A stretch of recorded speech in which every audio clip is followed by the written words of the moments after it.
Hello, we're back. Gonna do another day of the complete visions of Anne Catherine Emmerich. And today is gonna be a little bit long, guys. So hang in there with us, and it's gonna be beautiful. I'm It's not excited. a weird one like yesterday. This is a Not more weird. It's normal visit. supernatural and unique Yes. and unique. Yes, it was very unique. It was one of And those dreams, supernatural. like, a vision sometimes is like a dream because it's Yes, something that you see. yes. And, sometimes what you see is not necessarily what everybody else sees. It was supernatural, like you said Yes, yesterday. Yeah. exactly. Anyway, let's get So, to it. the Blessed Virgin's preparation for the birth of Christ, journey to Bethlehem. I saw the Blessed Virgin for many days with Anne, while Joseph remained alone in Nazareth. One of Anne's maids taking charge of the house for him. They, Mary and Joseph, received their principal support from Anne's house as long as she lived. I saw the Blessed Virgin near Anne sewing and embroidering bands and tapestry. They seemed to be very busy in the house. Joachim must long since have been dead. For I saw Anne's second husband there, and a little girl of from 6 to 7 years old. She was helping Mary and being taught by her. If not a daughter of Anne, it must have been one of Mary Cleophas' children, also called Mary. I saw Mary sitting in a room with other women and preparing covers, large and small. Some were embroidered with gold and silver. There was one large coverlet in a box in the midst of the women, at which all were working, knitting with two little wooden needles and balls of colored wool. Anne was very busy. She went around from one to another, receiving and giving wool. All expected Mary to be delivered in Anne's house. And this and these covers and other things were being prepared partly for the birth of the child and partly as gifts for the poor. Everything was of the best and all abundant and rich, oh child, all abundantly and richly provided. They knew not that Mary would, of necessity, have to journey to Bethlehem. Joseph was at that moment on his way to Jerusalem with cattle for sacrifice. John never received the Blessed Sacrament. I saw Joseph returned from Jerusalem. He had taken thither cattle for sacrifice and had put up at the house before Bethlehem's gate. It was at this same inn that he and Mary stopped later before Mary's purification. The keeper of the inn was an Athenian. Joseph went from there to Bethlehem, but did not visit his relatives. He was looking around after a place to build, also for some means of procuring lumber and tools. Or in the spring after Mary's delivery, which he thought would take place in Nazareth, he intended to remove with her to Bethlehem. As he did not care for Nazareth, he wanted to get a place near the inn of Athenian. From Bethlehem, he went again to Jerusalem to offer sacrifice. When he was returning from this journey to Jerusalem and about midnight was crossing the field of Chimki, 6 hours from Nazareth, an angel appeared to him and said that he should set out at once with Mary for Bethlehem, as it was there that her child was to be born. The angel told him, moreover, that he should provide himself with a few necessities. but not laces nor embroidered covers. And he mentioned all the other things he was to take. Joseph was very much surprised. He was told also that besides the ass upon which Mary was to ride, he was to take with him a little she ass of 1 year, which had not yet foaled. This little animal they were to let run at large and then follow the road it would take. I saw Joseph and Mary in their house at Nazareth. Anne too was present. Joseph informed them of the commands he had received, and they began to prepare for the journey. Anne was very much troubled about it. The Blessed Virgin had had all along an interior admonition that she should bring forth her child in Bethlehem, but in their humility she had kept silent. She knew it also from the prophecies. She had all the prophecies referring to the birth of the Messiah in her little closet at Nazareth. She read them very often and prayed for their fulfillment. She Wow. had received them from her teachers at the temple, and by the same holy women had been instructed upon them. Her prayer was always for the coming of the Messiah. She esteemed her happy of whom the child should be born, and she desired to serve her as her lowest handmaid. In her humility, she had never conceived the thought that she herself was to be the one for those prophecies. She knew that the Savior would be born in Bethlehem. Therefore, she lovingly submitted to the divine will and began her journey.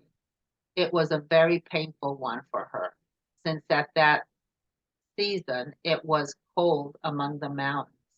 Mary had an inexpressible feeling that henceforth she must and could be only poor. She could possess no exterior goods, for she had all in herself. She knew that she was to be the mother of the Son of God. She knew and she felt that as by a woman sin had entered into the world, so now by a woman the expiation was to be born. It was under the influence of this feeling that she had exclaimed, "Behold the handmaid of the Lord." I understood likewise that Jesus was conceived of the Holy Ghost about the hour of midnight, and about midnight should be born. And I saw Joseph and Mary with Anne. Mary Cleopas and some servants silently set out upon their journey. They started from Anne's. An ass bore a comfortable cross seat for Mary and her baggage. On the field of Chimki, where the angel had appeared to Joseph, Anne had a pasture ground, and here the servants went to get the little she ass of 1 year, which Joseph had to take with him. She ran after the Holy Family. Anne, Mary Cleopas, and the servants now parted from Joseph and Mary after touching leave taken. I saw the two travelers going some distance further and put up at a house that lay on very high ground. They were well received. I think the proprietor was the leaseholder of a farm called the House of Chimki, and to which the field belonged. From it, one could see far into the distance, yes, even to the mountains near Jerusalem. I again saw the Holy Family in a very cold valley through which they were making their way toward a mountain. The ground was covered with frost and snow. It was about 4 hours from the house of Chimki. Mary was suffering exceedingly from the cold. She halted near a pine tree and exclaimed, "We must rest. I can go no further." Joseph arranged a seat for her under the tree, in which he placed a light. I often saw that done at night by travelers in those parts. The Blessed Virgin prayed fervently, imploring God not to allow them to freeze, and at once so great a warmth passed into her that she stretched out her hands to Saint Joseph that he might warm himself by them. She took some food to renew her strength. The little ass, her guide, came up with them here and stood still. The actions of the little animal were truly astonishing. On straight roads between mountains, for instance, where they would go not astray, she was sometimes behind, sometimes far ahead of them, but where the road branched, she was sure to make her appearance and run on the right way. Whenever they reached a spot at which they should halt, the little creature stood still. Joseph here spoke to Mary of the good lodgings that he expected to find in Bethlehem. He told her that he knew the good people of an inn at which for a moderate sum they could get a comfortable room. It was better, he said, to pay a little than to depend upon free quarters. He praised Bethlehem in order to console and encourage her. After that, I saw the Holy Family arrive at a large farmhouse about 2 hours' distance from the pine tree. The woman was not at home, and the man refused Saint Joseph admittance, telling him that he might go on further. Oh, wow. On they went until they came to Shepherd's Shed, when they found the little ass, and where they too halted. There were some shepherds in it, but they soon vacated after showing themselves most friendly in supplying straw and faggots or bundles of reeds for a fire. The shepherds then went to the house from which Mary and Joseph had been sent away. They mentioned having met them and said, "What a beautiful, what an extraordinary woman, what an amiable, pious, benevolent man, what wonderful people those travelers are." The man's wife had now returned home, and she scolded at their having been sent away. I saw her going to the shepherd's hut at which they had put up, but she was timid and dared not enter. This hut was on the north side of that mountain, on whose southern declivity lay Samaria and Thebes. Toward the east of the region, and on the side of the Jordan, Salem and Anion are situated, and on the opposite side, Sokoth. It was about 12 hours from Nazareth. The woman came again with her 2 children. She was quite friendly and seemed to be very much touched by what she saw. The husband also came and begged pardon. After Mary and Joseph had refreshed themselves a little, he showed them to an inn about an hour further up the mountain. The host, however, excused himself to Joseph, pleading the numbers already there. But when Blessed Virgin entered and begged for shelter, the wife of the innkeeper was also an innkeeper himself, changed their bearing toward them. The man at once arranged a shelter for them under a neighboring shed and took charge of the ass. The little she-ass was not with them. She was running around the fields, for when not needed, she did not make her appearance. This inn was a tolerably fine one, and consisted of several houses. Although situated on the north side of the mountain, it was surrounded by orchards, pleasure gardens, and balsam trees. Mary and Joseph remained overnight, and a whole of the next day was for the Sabbath. I need to pause.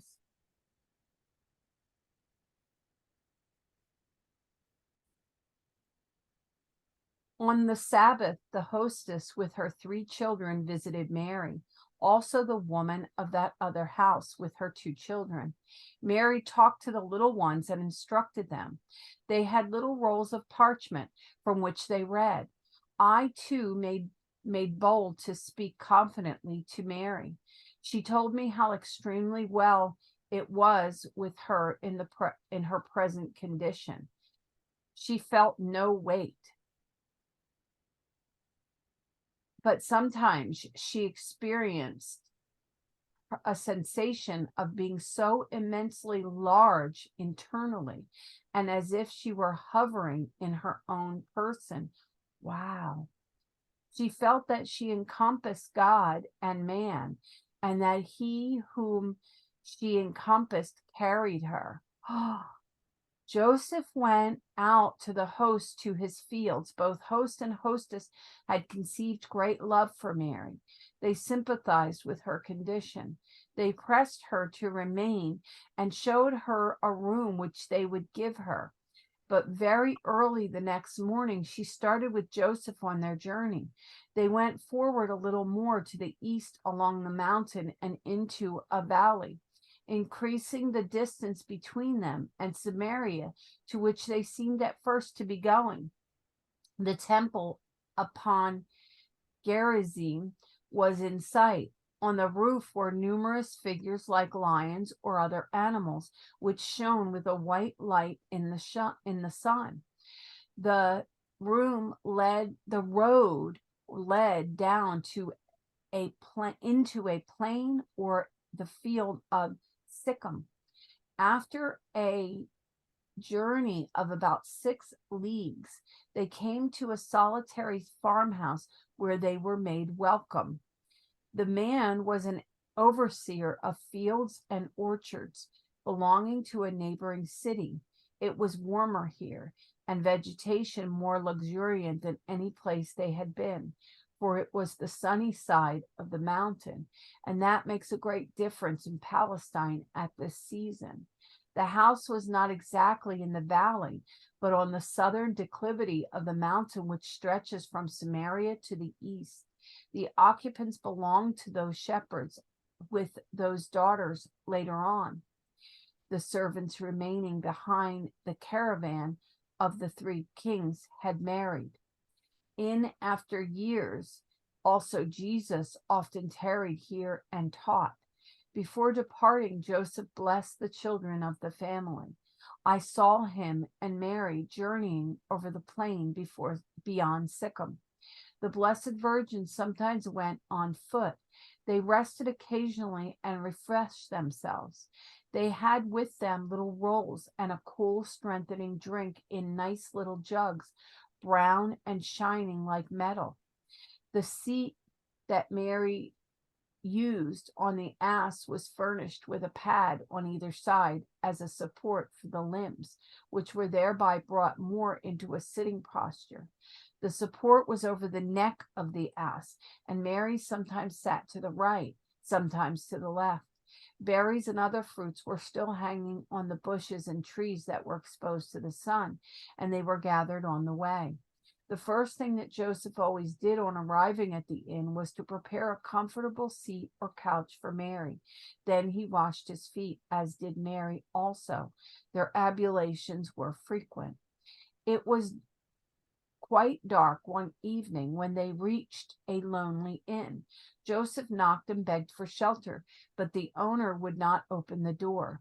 Joseph explained his position, telling him his wife could go no further, but the man was inflexible. He would not interrupt his own rest. When Joseph told him that he would pay him, he received for answer, "This is not an inn. I will not have that knocking." The door remained closed.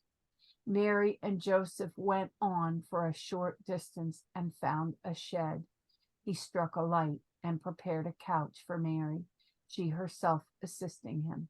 He brought the ass in and found some straw and fodder for it. Here they rested for a few hours. I saw them departing early the next morning while it was still dark. They may now have been distant from their last halting place, but about 6 hours, about 6:20 from Nazareth, and 10 from Jerusalem. The last house stood on level ground, but the road from Gabbatha to Jerusalem began again to grow steep. Up to this time, Mary and Joseph traveled no great high roads, though they crossed several commercial routes which ran from the Jordan to Samaria and to the roads that led from Syria down to Egypt. So far, the roads by which they came, with the exception of that single broad one, were very narrow and ran over the mountains. One had to be very cautious in walking, but the ass could tread its way securely. Now I saw the travelers arrive at a house whose owner was at first uncivil to Joseph. He threw the light on Mary's face and twitted Joseph on having so young a wife. But the man's wife took them in, giving them shelter in an outhouse, and offered them some little rolls. When they left this place, they next sought lodging in a large farmhouse, where also they were not received in a manner especially cordial. The innkeepers were young and paid little heed to Mary and Joseph. They were not simple shepherds, but rich farmers, such as we have here, mixed up with the world, with trade, etc. I saw one old man going about the house with a walking stick. From here they had still 7 hours' journey to Bethlehem, but they did not take the direct route thither, because it was mountainous and at this season too difficult. They followed the little she-ass across the country between Jerusalem and the Jordan. I saw them arrive about noon at a large shepherd's house, about 2 hours from John's place of Bethlehem on the Jordan.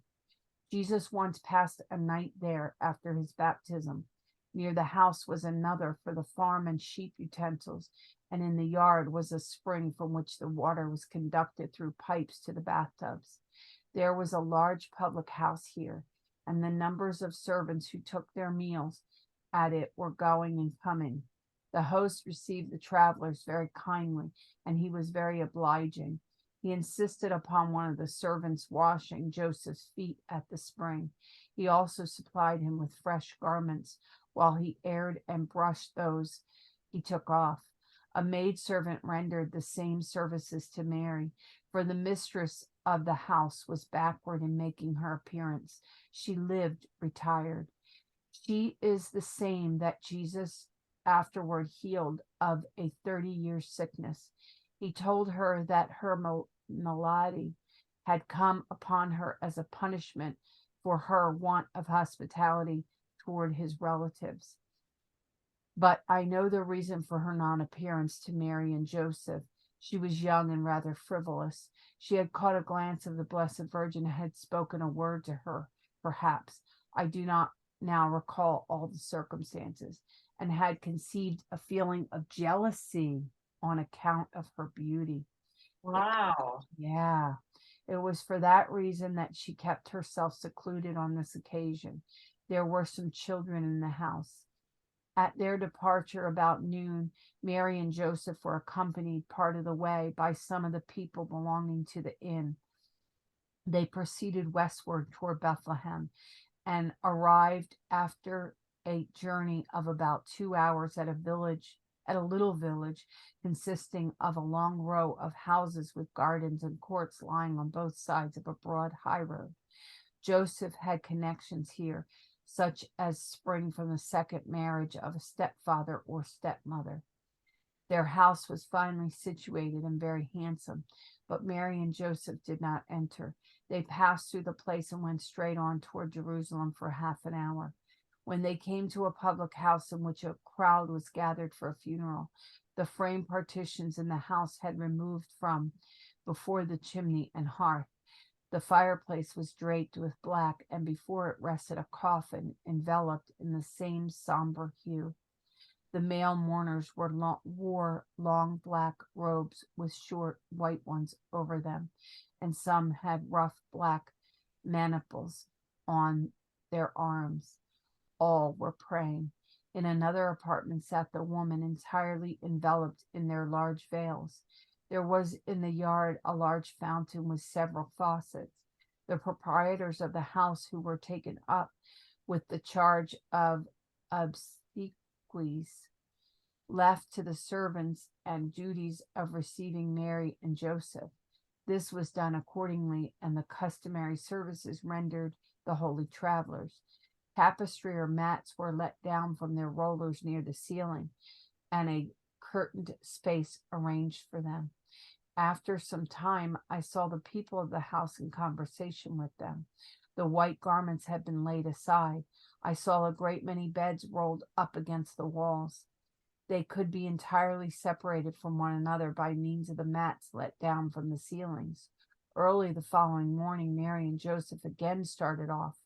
The good wife of the house told them they might stay because Mary appeared in hourly expectation of her delivery. But Mary said with lowered veil that she had yet 6 or 8 and 30 hours. The woman was anxious to keep them, though not in her own house. I saw the husband as Joseph and Mary were departing, talking to the former about his beasts. Joseph praised the ass very much and told him that he had brought the other with him in case of necessity. When the people spoke of the difficulty of getting lodgings in Bethlehem, Joseph replied he had friends there and that Mary and he would certainly be well received. This made him feel so sorry. Joseph always spoke of this with much confidence. I heard him again making the same remark to Mary on their way. And it so happened on the last days of the journey, when they were nearing Bethlehem, that Mary sighed longingly for rest and refreshment. Joseph turned aside from the road for half an hour to place where upon a former occasion he had discovered a beautiful fig tree laden with fruit. It had seats around it for weary wayfarers to rest upon. But when they reached it, they found to their great disappointment that it was at the time quite destitute of fruit. In after years, something connected with Jesus happened near that tree. It never more had fruit, though it continued green. Jesus cursed it and it withered. Wow. Yeah, that's that one. Yeah.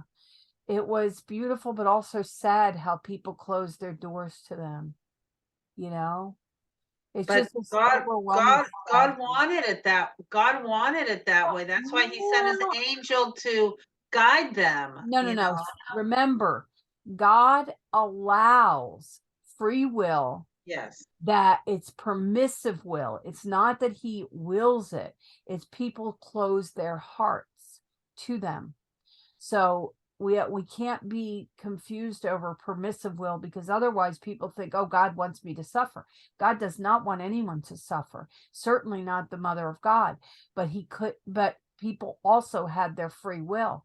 And he did make her a compensation, though, with the warming of the hands. And I thought that was very beautiful. And then she reached out to Joseph to warm him with her hands that were warmed by God.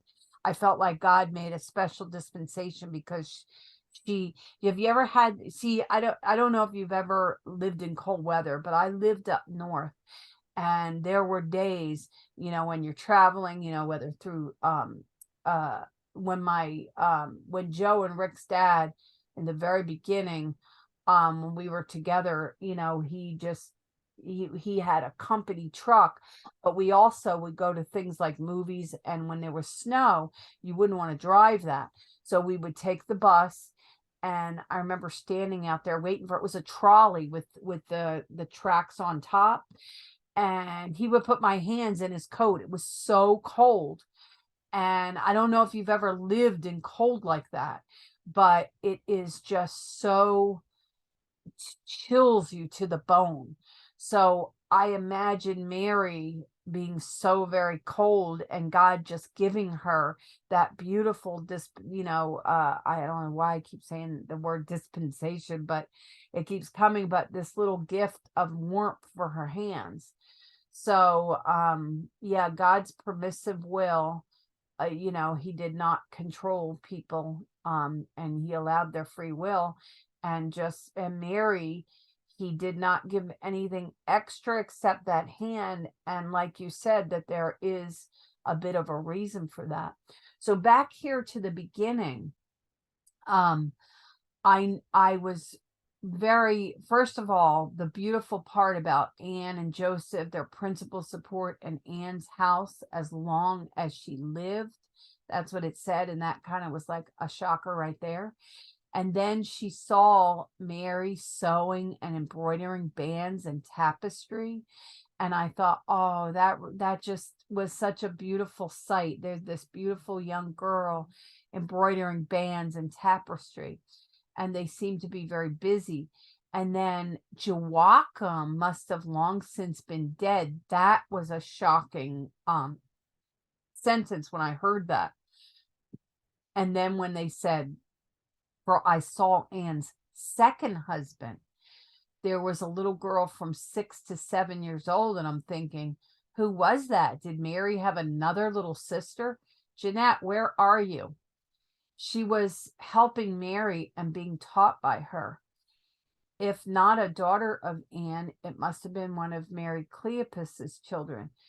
And so also called Mary. And I'm like, how many Marys were there? So all of that kind of surprised me.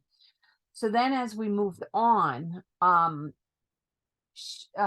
listening to this, I just thought, look at Anne is helping with gifts of the poor.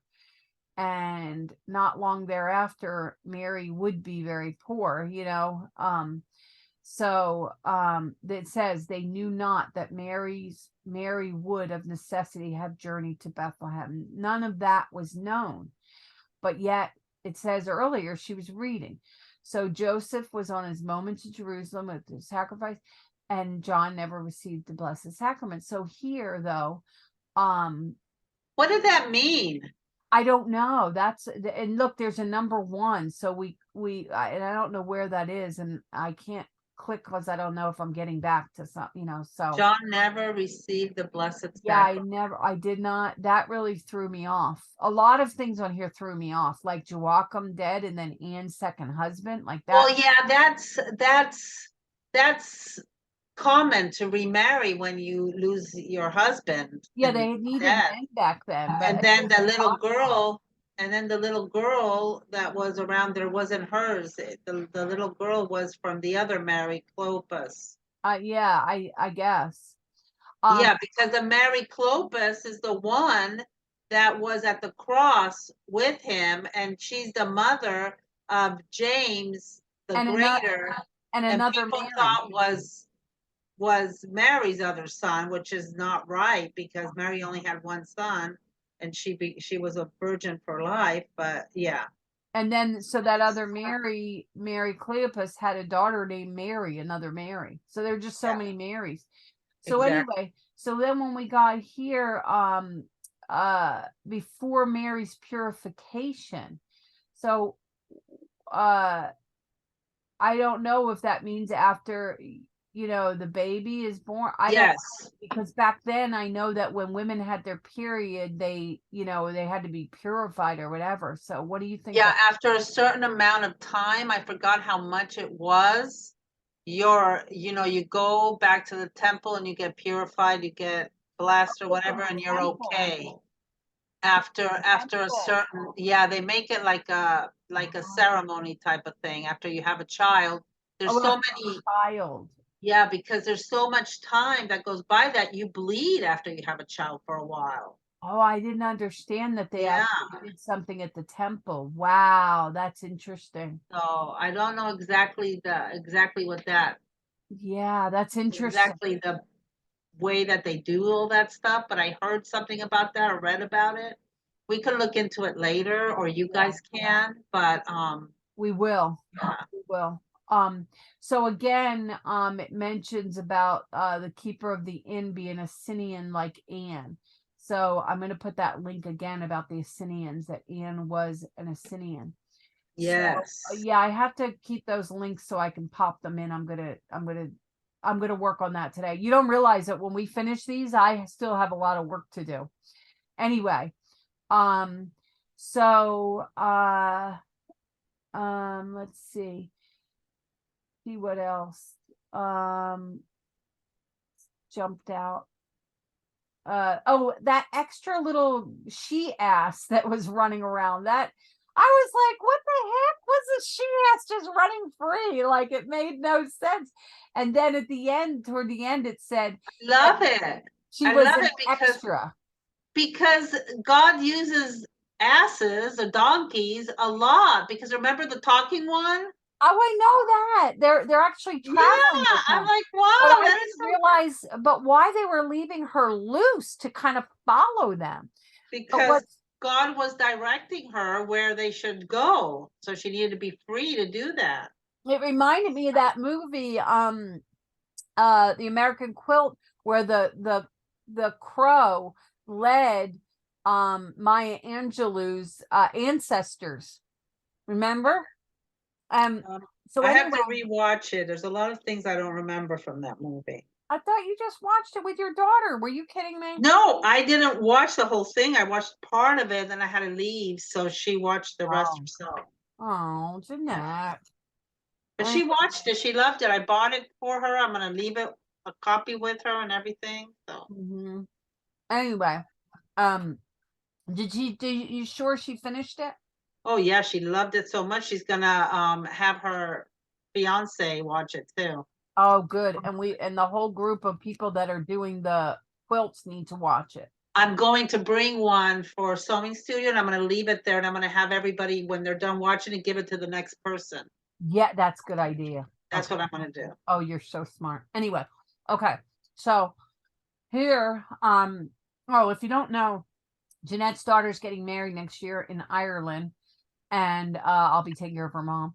And so we're putting together a quilt, and How to Make an American Quilt is such a good movie. If you know anyone about to get married, or at least sometime you have them watch it. Anyway, so um so here they were talking about the ass, and then at the end it says she was a backup in case something happened. I didn't realize that. So that was the other reason. So then what else? Oh, and then the fact that the Blessed Virgin knew, and she didn't say anything that they should be in Bethlehem, but in her humility she kept silence. See, we need humility to keep silence, something that I'm not good at. I guess it's my pride, my big mouth. I always have to have something to say. But for me, part of it is my ADD. I am always clarifying facts, because otherwise I just feel like it's important as a nurse too. You always nail down the facts, so it's like a habit for that too. So it's like I have to get out of that nursey habit and into more, I never realized that kind of connected. So it's interesting that I'm going on this silent retreat, even though they're doing an angelology conference thing. It's also silent, where you won't be talking to anyone. And even though I spend all my time alone deliberately because I like silence, I've never done it around people. So it's very stressful for me to be around people and then to be silent. Like I'm not Oh used my gosh. right? I Yeah, can't picture you had silent. right. This is not, but see, that's why I need so much alone time, you see? So anyway, I can't picture you without people all around you. Like you're comfortable with people all Oh, around I you. love people. Oh, I'm I love not. being. I don't like being alone. When I do I'm stuff, not I like that gotta though. invite someone to come with me. I gotta do it with someone. No, see, I need to be alone. And it's probably because when I'm with people, I feel an uncomfortableness. I have to fill the silence. You know what I mean? So this will be a really good thing for me in some ways, but in others, not so much. I don't like to be around people all the time. Anyway, you don't understand. Even though I blab a lot, I very much need quiet. Anyway, from my own mouth too. Anyway, so I thought that was interesting, that she knew the prophecies, and she went in her little bedroom, and I was thinking about that cuckoo Megan Mary's or uh Harry's wife. She read all about the family, the royal family, and here she is a part of them now. and she designed it that way. But I still think it's interesting that she read all about it, and now she has children that will be, even though they're being pushed aside. Well, they are pushing themselves aside. I don't think the royal family's doing that, but in any case, she's going to be part of that history. And here's Mary reading these prophecies. Little did she know that she was going to be part of them. So since she found out, here she is, like a typical young teenage girl. She's reading and poring over them, trying to figure things out. So I just thought that was so interesting. So anyway, so then her prayer had always been just the coming of the Messiah. And she just can't believe that she turns out to be she calls herself the lowest handmaid. So in her humility, she never thought she would be the one. So that sentence right there really struck me. And then it goes on, it says, from those prophecies, she knew the Savior would be born in Bethlehem. Therefore, she lovingly submitted to divine will and began her journey. And then it says it was a very painful one for her. So because of the cold, remember, Mary grew up with money, and here she was losing everything, but she somehow knew that this was going, it's like right here is the moment she submitted to the divine will and accepted that suffering. Before the baby was even born, she began her suffering. God gave her that one moment where he warmed her hands. But other than that, doors were closed to her and God did not open them. And here it says why all that happened. Why did God allow that? As a woman sin that had entered into the world, so now by a woman the expiation was to be born.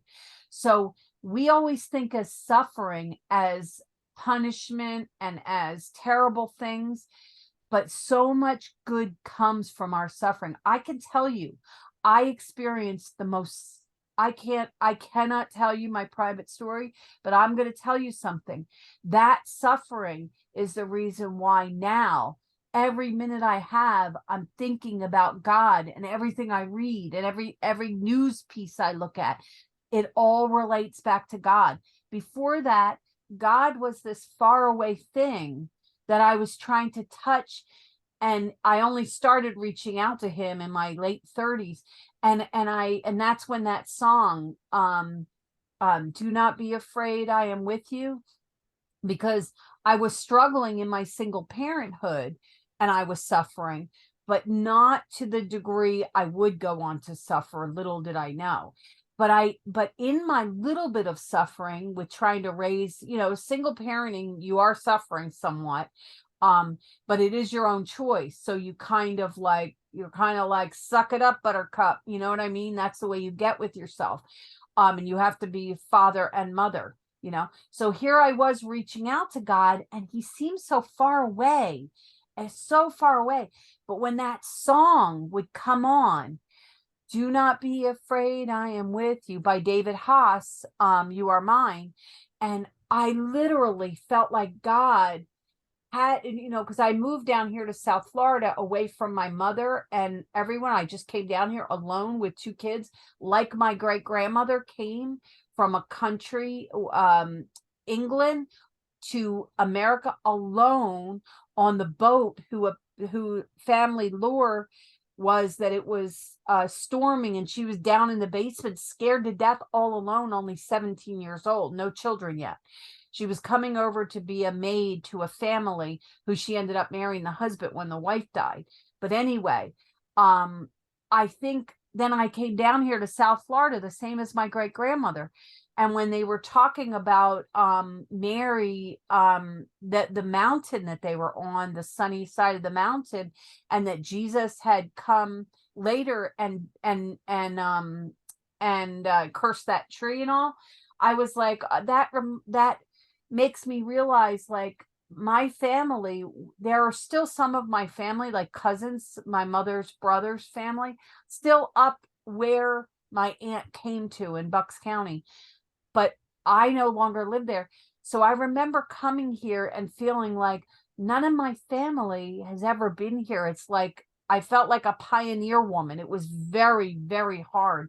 The suffering was great, but little did I know the suffering I would go on to. And that's kind of here what I can really unite with Mary in that, because here she did this suffering for the world, and she became, behold, the handmaid of the Lord. And I said to God when I was going through my greatest suffering, I thought that the mission was something else. But I told God, I will serve forever if you just do this. I needed him to do something to get me through that suffering, which he did do. But I was not to serve him the way I thought. It was in a new law. It was a criminal thing. And it was in a new law to, help women that were in my position. But God said, no, that's not where I need you. Evil's always going to be in the world, just like the poor are always going to be in the world. It was to do what you and I are doing now. So I just found this all so personally uniting to Mary, her suffering in the cold. I know cold. I've lived in cold areas, so I could imagine her chilled to the bone. So I thought that was interesting. And then I thought, Jeanette, look at this sentence. I understood likewise that Jesus was conceived by the Holy Ghost about the hour of midnight. Wow. The night my grandson was conceived, I sat up. I told you I've had prophetic dreams. Yeah. I was with my husband, my daughter's father, in our bedroom, and I felt like I had been just falling asleep. It was like a evening time, but we weren't going to bed. But I was, it was one of a Sunday, sleepy Sundays. It was Mother's Day weekend, and I was kind of falling asleep. I think it was Saturday. I think it was Saturday or Sunday. But anyway, I was kind of falling asleep, and I felt like I was coming up from underwater. You know how you come up and then the big bubble of air comes on the surface of the water? I went, oh my gosh. And then I was like, my daughter-in-law was going to be pregnant this December, January. My grandson was born. And my husband said at the time, December, January. He said, well, how long are most pregnancies? I said 9 months. He said, they must always include a December, January. I said, no. This December, January. That baby had been conceived that exact weekend. So when this said that Jesus was conceived of the Holy Ghost about the hour of midnight, my grandson was born after Mother's Day. She went into premature, or her water broke December 15th. And then January 15th, she had to stay in the hospital a whole month. So he was between worlds. So when I said December, January, it just, to me, I know that came from God. We all have an understanding. We just don't realize that we're connected to the other world if we want to. And when I was coming up out of the water, I was like, God talks to us in our dreams. Always remember that. God will talk to. That's why it's good to keep a sleep journal, because you never know how the Holy Spirit is speaking to you in your dreams. So anyway, that really slammed me when that happened. So anyway, so moving on, I do not know what they meant about after a touching leave taking. I guess meaning they were leaving, and it was a very touching time. They were parting from Joseph, the servants, and Anne and Mary. A touching leave taking. The only thing I could think of was they were leaving, and she ran after the Holy Family to say goodbye, and the servants, and she's like, I won't see you in a while. So touching. That's the only thing I could see, like, sad leaving. So anyway. And then she saw two travelers and, all that, and they were well received. And then what happens to Mary and Joseph? Here's Mary suffering from the cold. you know. And she's like, I can't go any further. Just after she left that touching family, like her suffering, after that little bit of love she gets to say goodbye, I love you, and and here immediately after they're traveling, hard traveling, and she can't go anymore. She's pregnant, she's about to have a baby. I can't imagine. I remember just walking over to my aunt. My aunt lived near Joe and Rick's dad and I when I was pregnant with Joe, and my cousin was going to have a anyway, I had to go over there. It was like 8 blocks, and I walked, and I was like 7-8 months pregnant. I had sciatica. I never knew I had sciatica. I literally could go no further, and we didn't have cell phones back then. I had to sit and wait like a half an hour before I could go on again, because my sciatica was, and I didn't even know what was wrong with me, because I didn't even know what sciatica was. I was only a 19-year-old girl. So it was really like, so I imagined her, I can't go any further. Like I could really unite myself to her pain in each of these instances. So I just thought that was interesting. And that's what we have to do. We have to unite our pain. Every instance we hear of with Mary and Joseph, that's why we are supposed to pour over. And that's why I didn't really want to do this book, but I was doing it for Jeanette. Sometimes I'm like, oh God, I have to get up again at 6 a.m. But it's like I'm getting so much. I'm suffering for it again, but I'm getting so much for it. You know what I'm saying? It's like, it's a beautiful thing. That suffering. Well, we don't have to do it live. We could just read it ourselves, but Yeah, but we just want to share. But right. So this suffering, every suffering we have to think, wow, and maybe and to be honest, all of my tapings, I'm going to be honest, I'm hoping someday my children watch down the road so that they will gain something. Because if I could look back at my mom reading each book and learn, my mother was a ferocious reader like me, and I normally don't read stuff like this. My mom did, though. She read all of Faustina. I never have, because I'm really weary about these visions and stuff. That's why I like when you bring stuff up about Faustina and you share with me. I shared on my Facebook. So, but the thing is that everything I resist, it persists, like anything else. But the thing is look at the fruits that come from suffering. So we have to not resist so much our suffering sometimes, but embrace them. So anyway, this all just was like, poor Mary. Here she is praying fervently for God not to allow them to freeze. Mary, knowing what's going to happen, she's praying, and that she's in that chill to the bone.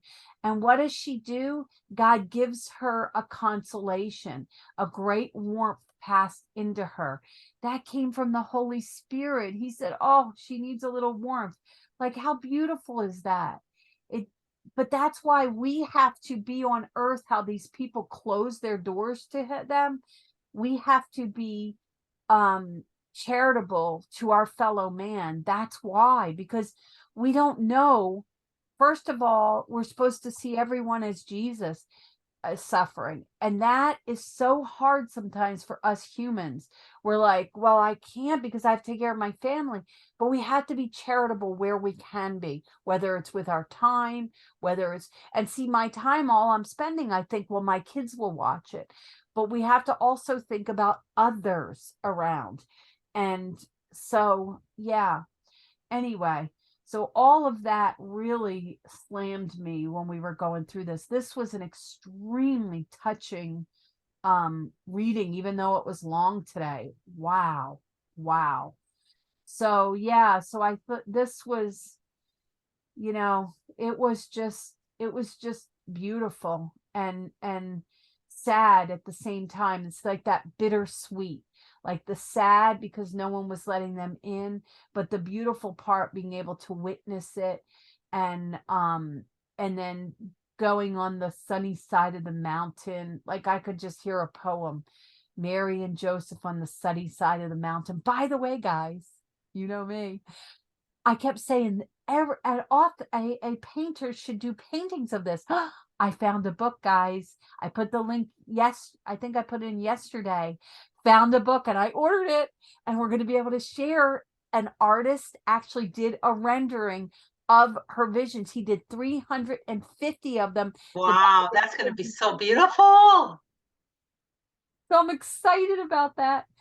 So anyway, just a beautiful, sad, like we got to go along with Mary and Joseph today. Gosh, like this is such a beautiful book. I'm happy though I'm getting to read it with you though, Jeanette, because you always bring out that warmth for me. And then, Oh, yeah, same here. yeah. And then hearing about the berries and the fruits and the warm side of the mountain, I could hear a poem. Like I Just want to write. picking the berries out of the tree, and yeah. Yeah, I'm a poet and I want to take, when we're done this, I have so many projects we're trying to do, which by the way, we haven't been on Taylor Marshall because we were waiting for Jean. I'm not waiting for Jean. It's you and I. And you and I have been focused after this novena. I'm doing nothing extra. I'm getting focused on our Taylor Marshall. We're reproducing those. I'm done being led around by the nose, even though I love this one. But after this, I'm going to create a poem. I'm going to look at all his artwork and for each of her visions, like this, berries and fruits on the warm side of the mountain. I want to create a poem for each of her visions. That's what I want to do. Oh, that's beautiful. Yeah. So anyway, so here we are getting to walk along with Mary and Joseph. I mean, we couldn't have asked for a better thing. What else stood out? What stood out to you in all of this? Well, just basically I can just close my eyes and see them on Yeah. the road together, and Yeah. her, going from one side and then needing to go to the other side Get for comfortable. comfort and go back and forth. And I can just picture it in my mind. And that's why I'm so thankful that we're doing this, because I'm seeing these beautiful saints, these beautiful people Yeah. in a different way. I'm like Me too. befriending them. I'm Yeah. befriending them. I'm along with them as they're going knocking at the inn, trying to Yeah. get a place to stay. And Yeah. it's very amazing. Yeah. And I think that there should be some kind of a director, someone that would just grab her visions and make movies, make a series of just her visions. Wouldn't that be amazing? Oh, yes, it would. Oh, yes, it Because would. I mean, and not stray from them. Do them Right. directly like the Yes. Not stray, guys. like biblically correct for the Catholic movies. We want this to be Emmerich correct. Yeah, vision correct. I have Vision one correct. last thing to say here. When they found, to their great disappointment, it was a time of great destitute. Here they are reaching the end. They're no longer, I guess, on that sunny side, because they had been on the sunny side, and here they come in their great destitute. And they're by themselves, because in the beginning of the reading, Anne was the one that was backing them up with, I Yes. guess, financially and stuff. I Yes. guess she got remarried, and she was still helping them financially. Now they just completely And are what by themselves. and what does Jesus say on the cross? My God, why have thee abandoned me? He was quoting the 22nd Psalm. So right here, this is almost like the 22nd Psalm, right? And then what happens? Then how does she tie it to Jesus? She always ties her ending somehow into Jesus with each one. What does she do? She puts, it never more had fruit. This is in the years after something connected with Jesus happened near that tree. Remember the tree he cursed, that there were no figs, and he said, though it continued green, Jesus cursed it and it withered.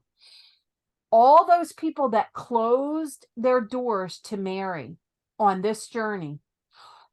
In God's permissive will, they were given the free will, permissive will. They were not forced to open their hearts.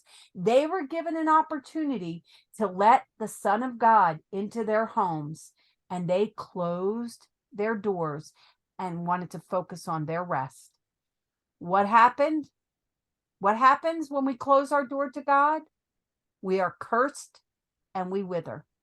In the end, Yeah, and it's in there that one of the people, that girl that was jealous of Mary's beauty that hid, that was one of the ones that he healed in the future, that how had do you the know that? 30-year disease. How do you know that? It's in there. It said that? You I must, read okay, it. I missed that. Yeah, you read it. That Whoa. was really big. You see how envy made her ugly? If that's true, Yeah.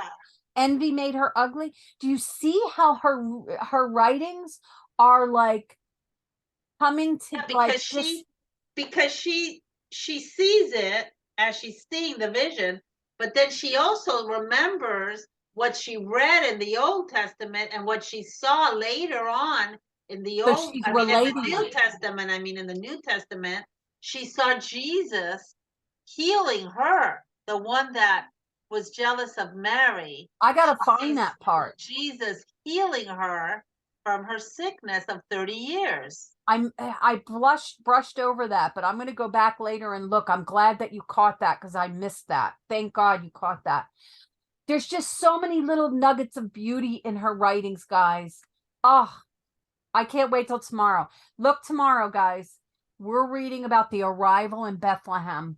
Just like Mary knew in her humility about Bethlehem, she knew they were going there, but yet she just, stayed in her intuition. Sometimes we have an intuition. Now, I'm going to tell you something. I told my husband about it. I was like, oh my gosh, Kate's going to be pregnant December, January. And it was like a shock to me. And that's why I shared it with him, but I never told my son or my daughter-in-law. And you know why I didn't? It was not out of humility. It was out of like I didn't want them to have a baby yet, because they were young and he was in the Navy, and I just was afraid for them to do that because he was still in the Navy. And and I always say to my grandson, I always say to him, it's so funny because I resisted, I wasn't fond of his mom. But what's funny is he's always, because his mom is no longer Catholic. So he's always praying for his mom. And he said to her one time, peace be with you, because she was so upset about something. And she was like, oh my God. Like, she has these other daughters and he is ministering to them because they are having crisis right now. One of them's a teenager and she's all into that goth. What did my grandson do? He is very frugal. He has a lot of money in the bank, but he's extremely frugal and he doesn't spend a penny. Guess what he did? He spent $60 or whatever it was, $70, $69, whatever it is, for the leather bound Bible for his sister, the Jeff Cavins Bible that we have. He bought that for his sister. And he took her to see Nefarious, which I said, Joey, you have to take her, because he's been guiding his sister because his mother is not teaching her. And that's why she's having depression. All these teenagers right now having depression don't know who they are in God. Even my own daughter, when she struggled with things, I said, and my younger son says, if she would just go back to mass, because she only goes on the holidays like I did when I was her age. So I can't be too judgmental of her. So guys, yeah. No, let me finish, please. Excuse me. So let me tell you something. This is for others' benefit, Jeanette. So you need to stop pushing things under the rug. When you push things under the rug, people don't do what they need to do. So here's the thing. All of these young people that are in depression and all, we have to somehow, we have to use our own experiences in some way, our own testimonies in some way, to bring not only our own family members, but other people. So when we share, we don't want to share everyone's business. And that's Jeanette, and she's being careful. She, but some secular people around Jeanette try to oppress her, which she doesn't understand, and I don't talk to her about. But anyway, you can't let fear of oppression. You can share without sharing all details. And that's the point. There are many people that don't have God. If I wish to God somebody would have shared things with me when I was younger, I wouldn't have made the material world. Mary is leaving the material world she lived in and entering into her passion, just like Christ left his mother, who raised him for 30 years, and those last 3 years he entered into his passion, and then in the end he had the most painful part of his passion. We have to, it's hard, because when I was young, I raised my kids more in the material world, and right now, what are my kids doing? They're in real estate. They're all about making their money. And a lot of things. My daughter, she's,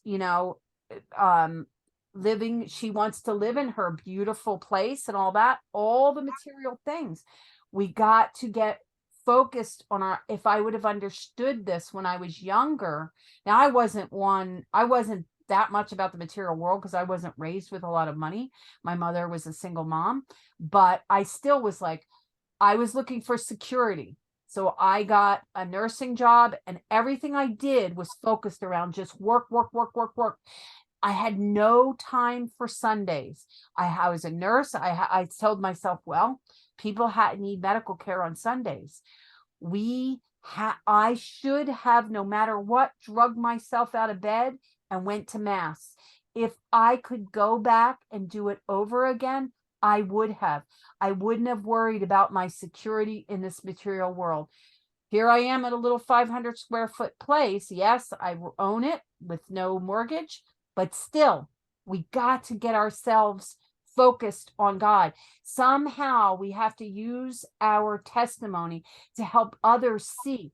Very hard to help others see what we're trying to tell them, but we have to find creative ways, whether it's through art, whether it's through literature, whatever. We have to find a way to take our testimony and help others say, I regret this, please do this. So that's all. Jeanette, go ahead, I'm done.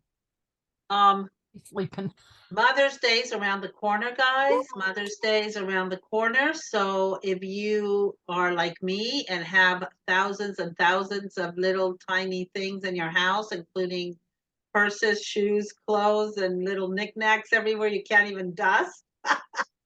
So you donate. Your kids want to get you something, and of course, a breakfast and some time together is awesome, and a dinner or whatever. But instead of that, what would benefit you and your heart? I mean, I get such joy. I mean, I cry from the joy of having my kids with me at a mass. And I tell them, all I ask is that for Mother's Day, I have you by my side in front of God in his house. Yeah. And so I can thank him for you guys, and I can just show them what you've become, Yeah. And that's all I really want, is I want to have my children with me by my side in mass. Yeah. And I also asked them for a little something extra, which you gave me the idea of. Maybe you can do a rosary with me afterwards. That would be amazing. We could do it in the car before we go to breakfast or whatever. I would just love it. And if it's in sacred ground, like in the parking lot, it's even better, because then you get all your beautiful indulgences from being on holy ground, saying the rosary with your children. Yeah. So to me, that's what I want. So I'm pretty sure if you're listening to us and you're also Catholic and you have strays, kids that are just too busy or whatever, they're going through a season in their life. We've all been there. I've been there. We've all been there. Just pull them back in at least during Mother's Day. And then when we're gone in the future, what I'm hoping for is They'll that when it remember is them. Mother's Day, when it is my birthday or whatever, and I'm in heaven, hopefully, please Lord, have me in that book of life. They'll be able to go to mass. They will go to mass for mom. Mom would have loved us to go to mass on Mother's Day. Remember, we would go with her when she was here. Planting seeds. So that's what I would want. So Mother's Day being around the corner, that would be a great tradition to start. It's never too late, guys, to start. And before we end, I want to say one more thing. I have done all that for the last like 4 years since my mother died. My mother is the one that said, you have to do the rosary when I'm gone. And I've been struggling and doing it. And finally, you and I did. But now I've done all what Jeanette said. Here's step 2. Now I told my kids, we did the rosary for, what was it? I forget the last holiday, whatever we did. Okay. So I said, well, this year, what I'm going to ask for Mother's Day is a spiritual bouquet. And guess what that spiritual bouquet is? The second week of the month, every second week of the month, because I don't live near my kids. So I'm like, you guys give me an hour and we will do a rosary by my slides. And if you want the slides that we do, because I want my kids to learn about charity and praying for others. So I'm doing the spiritual warfare slides with them. It's like 300 slides. And so we did it by video last time and it wasn't good. So now I'm going to do it by slides and I'm asking them. And then each month when we get on, I'm going to add in my background on my, see how the virtual, I'm going to add the next rose. So it will be a spiritual bouquet of roses at the end, because I did step 1, what Jeanette is doing now. My kids do go to mass sometimes. So I'm not worried about that. They know about that. And I'm not worried about the rosary, because even that the fruits of that, my daughter-in-law, my younger son's wife, he told me when I told him about my idea of the spiritual bouquet about a month or 2 ago, he said, we wouldn't mind doing that, Mom. He said, because we do the rosary every 3 days. He never told me that. My younger son is very like, he's an introvert and he doesn't share a lot. He's very humble like that. And he told me that, and I near fell on the floor. The fruits, she said to me the last Christmas, she said, are we going to do the rosary again? Remember, she was a Protestant. She's becoming Catholic. So this is 17 years after them being together. These fruits take a long time. My daughter-in-law, who was a Protestant and family left the church, now she's coming back and she's doing the rosary every 3 days with her husband, my son. These are the fruits. These seeds that we drop take a long time to don't give up. Jeanette's younger kids are younger than my kids. My son is in the 40 and then the 38, like almost 40. And my younger one is in a different place completely, like I was in my 20s. Go ahead, Jeanette. I try to do the rosary every day, guys. I try my hardest. Yes. But even though I'm a regular rosary doer or reciter is the proper word, I still use my little book. I use my classic little book that I got at the gift shop because it helps me. I open it up and I see the pictures as I'm praying my Hail Marys, and I don't go and wander off. Right. It helps. So what I would do is, if you guys come out of mass, when you say hello to the priest and whatever, stop by the gift shop. They have them for $1 at the gift shop. Take a few of them, have them in your purse or in your car. And when you do see your kids, and, give it to them and say, I'd like you to have this in your car, or I'd like you to have this. And, or else have it in your car. And when they decide they want to do the rosary with you, give them one. That way they'll start getting used to the habit. I am a cradle Catholic. I went to Catholic school, everything. I just recently started praying the rosary and understanding it 5 years ago when we started doing this, Hen. I really never really even used to do the rosary. And you know how she started? She likes to do stuff with her hands. So she signed up for a rosary class, and that's where we met, So to this day, for 5 years, I've been making rosaries for the churches. That's what she's doing. When we're reading about Jesus, and Mary's in there we're reading about Mary doing embroidery. What is Jeanette doing? and then she gives them to the church, and then they distribute them to different places. Like she gives a bunch each. She's always doing that. Whenever she's sitting down doing this, she's not just doing nothing.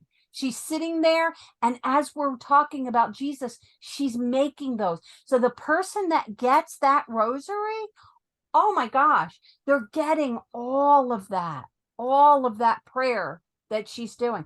It's just so beautiful, so beautiful.